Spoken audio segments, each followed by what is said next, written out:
Sir. అయితే అప్పుల గురించి మాట్లాడుతున్నారు.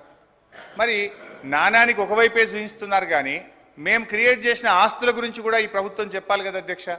ఈరోజు మా ప్రభుత్వం వచ్చిన తర్వాత అధ్యక్ష మిషన్ భగీరథ కార్యక్రమాన్ని చేపట్టి ఈ రాష్ట్రంలో ప్రతి ఇంటికి త్రాగునీరిచ్చింది మా ప్రభుత్వం క్రియేట్ చేసిన ఆస్తి కాదా అధ్యక్ష? అధ్యక్ష, ఇదే మహబూబ్ నగర్ జిల్లాలో కల్వకుర్తి, నెట్టంపాడు, భీమా, కోయిల్ సాగర్ల మీద 4,000 కోట్లు ఖర్చు పెట్టి 6,36,000 ఎకరాలకు నీళ్ళిచ్చి ఆస్తుల కల్పన చేసింది నిజం కాదా అధ్యక్ష? అధ్యక్ష, మొన్న ఈ మధ్య సీతారామ పంపు లాంచ్ చేసి నెత్తిన నీళ్లు జల్లుకున్నారు. 8,000 కోట్ల రూపాయలు సీతారామం మీద ఖర్చు పెట్టింది ఆస్తి కాదా అధ్యక్ష? దేవాదుల మీద 6,000 కోట్లు, ఇవాళ దేవాదుల 300 రోజులు నడిచే విధంగా కట్టిన సమ్మక్క బ్యారేజ్ మీద 2,000 కోట్ల రూపాయలు, కాళేశ్వరంలో 94,000 కోట్లు, పాలమూరు లిఫ్ట్ ఇరిగేషన్ మీద 27,000 కోట్లు, తుమ్మిల్ల భక్త రామదాసు ప్రాజెక్టులను వేగవంతంగా పూర్తి చేసి అటు ఖమ్మం జిల్లాలో ఇటు మహబూబ్ నగర్ జిల్లాలోని ఆలంపూర్కు నీళ్ళిచ్చింది నిజం కాదా? ఆర్ఎండ్బి డిపార్ట్మెంట్లో మా 10 ఏళ్ల కాలంలో 8,200 కిలోమీటర్ల డబుల్ లైన్ రోడ్ చేసింది ఈ రాష్ట్రానికి మేము క్రియేట్ చేసిన ఆస్తి కాదా? 321 కిలోమీటర్ల 4 లైన్ రోడ్డు, 382 బ్రిడ్జిలు, దేవాలయాలు, యాదాద్రితో పాటు దేవాలయాల నిర్మాణం మీద 2,800 కోట్లు ఖర్చు పెట్టింది ఈ ప్రజలకు ఈ రాష్ట్రానికి ఆస్తి కాదా? రైతు బంధు మీద 72,000 కోట్లు ఇచ్చాం.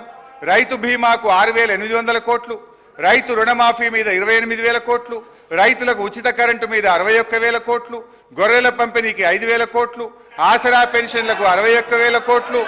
మీరు కూర్చుంటున్న స్పీకర్ సార్, ముఖ్యమంత్రి గారు, స్పీకర్ సార్, అర్థవంతమైన చర్చకు మాకు ఎప్పుడు అభ్యంతరం లేదు. కానీ అబద్ధాల ప్రాతిపదికన ప్రజలు శిక్షించిన తర్వాత కూడా ఇంకా ఇదే ఊకదంపుడు ఉపన్యాసాలతోని ప్రజల్ని మభ్యపెట్టాలని చూస్తే ప్రజలేమో అమాయకులుగా సార్. ఎందుకంటే అసెంబ్లీ ఎన్నికలలో లెక్క తేల్చారు. ఆ లెక్కతో సరిపోక ఇట్లనే మొదటి శాసనసభ సమావేశాలలో తొండి లెక్కలు అని చెప్తే పార్లమెంట్లో గుండు సున్నిచ్చారు. అయినా కూడా ఆలోచన మారలేదు, విధానము మారలేదు. ఔటర్ రింగ్ రోడ్డు 159 కిలోమీటర్లు ఆనాడు కాంగ్రెస్ పార్టీ అద్భుతంగా ప్రపంచానికే ఆదర్శంగా ఉండే ఔటర్ రింగ్ రోడ్డును నిర్మిస్తే లక్షల కోట్ల రూపాయల విలువైన ఔటర్ రింగ్ రోడ్డును పల్లి బఠానీలకు అమ్ముకున్నట్టు 7,000 కోట్ల రూపాయలకు అమ్మి తెగనమ్మి గొర్రెల పథకము ఎన్ని గొర్రెలు ఇచ్చిండ్రో ఎన్ని గొర్రెలు ఉన్నాయో ఇవాళ మొత్తం లెక్కలు తేలినాయి. గొర్రెల మీద ఏసీ బోళ్ళు ఊరికి అట్లా మీద ఇట్లా తడిమి చూస్తే ఆల్రెడీ 700 కోట్లు గొర్రెల పేరు మీద దిగమింగినరని చెప్పి ఈరోజు రిపోర్ట్స్ వచ్చినాయి. కేసీఆర్ కిట్టులో ఏం అవినీతి జరిగిందో వారు కోరుకుంటే విచారణకి ఇద్దాం, దాని మీద కూడా పోదాం. ఇదే కాకుండా గొప్ప పథకం అని చెప్పిన బతుకమ్మ చీరలలో జరిగిన అవినీతి మీద కూడా బతుకమ్మ చీరలు చేనేత కార్మికులకు పని కల్పిస్తున్నాం అని చెప్పి సూరత్ వెళ్ళి కిలోల కింద చీరలు తీసుకొచ్చి ఆడబిడ్డల్ని మభ్య పెడితే ఆడబిడ్డలే బయటకు వచ్చి తగులబెట్టిర్రు. అవి ఏడగడుతురు వ్యవసాయ పొలాలలో పిట్టలను బెదిరించడానికి బతుకమ్మ చీరలు కడుతున్నారు. ఆడబిడ్డలు ఎవరు కట్టుకోలే అధ్యక్ష. అంటే బతుకమ్మ ఒక సెంటిమెంట్ తెలంగాణ ఆడబిడ్డలకు, ఆ సెంటిమెంట్ను కూడా దోపిడీకే ఉపయోగించుకున్నారు.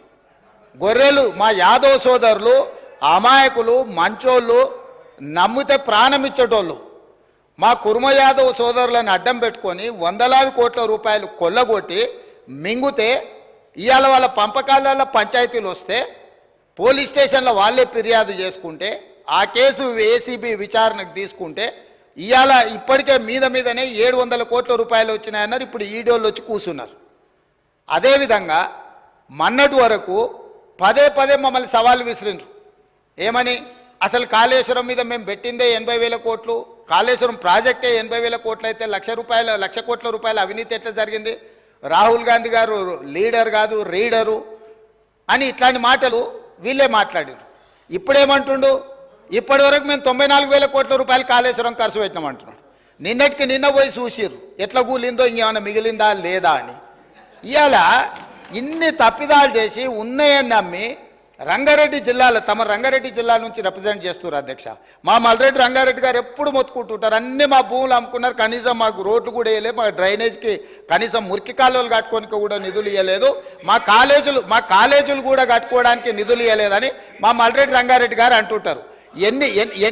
ఎన్ని వేల కోట్ల రూపాయల భూములు అమ్మినరో ఇవాళ లెక్క తీద్దాం అధ్యక్ష. ఇవాళ అప్పుల లెక్క ఏదైతే చెప్తుండో అమ్ముకున్న లెక్కలు చెప్తలేడు. ఇవాళ మేము ఇది కట్టినాం, మేము అది కట్టినాం, ఈ కట్టడాలు చెప్తున్నాం, అమ్ముకున్న లెక్కలు కూడా తెలవాలి కదా అధ్యక్ష. మనకి తాతలు ముత్తాతలు ఆర్నమెంట్స్ ఇస్తారు, ఆస్తులు ఇస్తారు, బంగారం ఇస్తారు, మనకి ఇంట్లో ఆడబిడ్డలకు ఉండనీక అని చెప్పి బంగారం ఆభరణాలు ఇస్తారు. కానీ ఇంట్లో ఎవరో ఒకరు వ్యసనాలకు లోనయ్యి తాగుడుకో జూదానికో అలవాటు పడి తాతలు ముత్తాతల నుంచి వచ్చిన బంగారం అంతా తెగ నమ్ముకుంటారు, భూములు తాకట్టు పెడతారు, తాతలు తండ్రి ముత్తాతలు సంపాదించిన గౌరవం పేరు మీద ఊర్లో అప్పు పుడితే అప్పు కూడా తీసుకొచ్చి అప్పు కూడా పెట్టి ఎక్కడిదక్కడ కథం పడతారు. ఇవాళ 10 ఏళ్ళైనా అధ్యక్ష నేను మిమ్మల్ని ఒకటే మాట్లాడగదలుచుకున్నా, ఏమన్యాయం చేసినాం అధ్యక్ష? పాలమూరులో మేము చంద్రశేఖరరావుకి ఏమన్యాయం చేసినాం?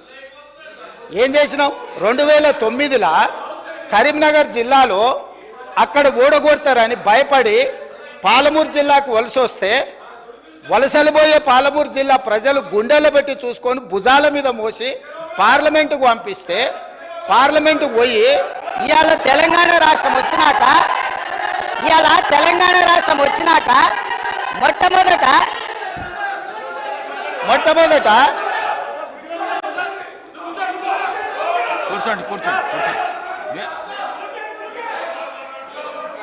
మొట్టమొదట ఆనాడు ఆదరించి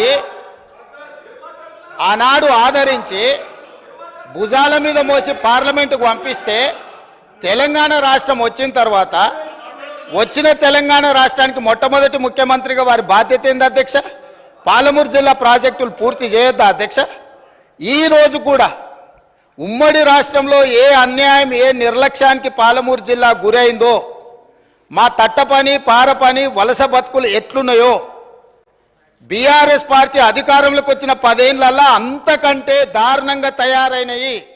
ఇవాళ 10 ఏళ్ల తెలంగాణ రాష్ట్రంలో కూడా అదే కల్వకుర్తి, భీమా, నెట్టంపాడు, కోయిల్ సాగరు, పాలమూరు, రంగారెడ్డి, ఎత్తిపోతల, సంగంబండ, రాజోలి బండ, జూరాల ఏ ప్రాజెక్టు కూడా ఈ 10 సంవత్సరాలలో దాదాపుగా 17.5 లక్షల కోట్లు అప్పులు లెక్కలైతే 20 లక్షల పైన కోట్ల రూపాయలు ఖర్చు పెట్టినా మా పాలమూరు జిల్లా ప్రాజెక్టులు పూర్తి కాకపోవడానికి వీళ్ళ దుర్మార్గం కారణం కాదా?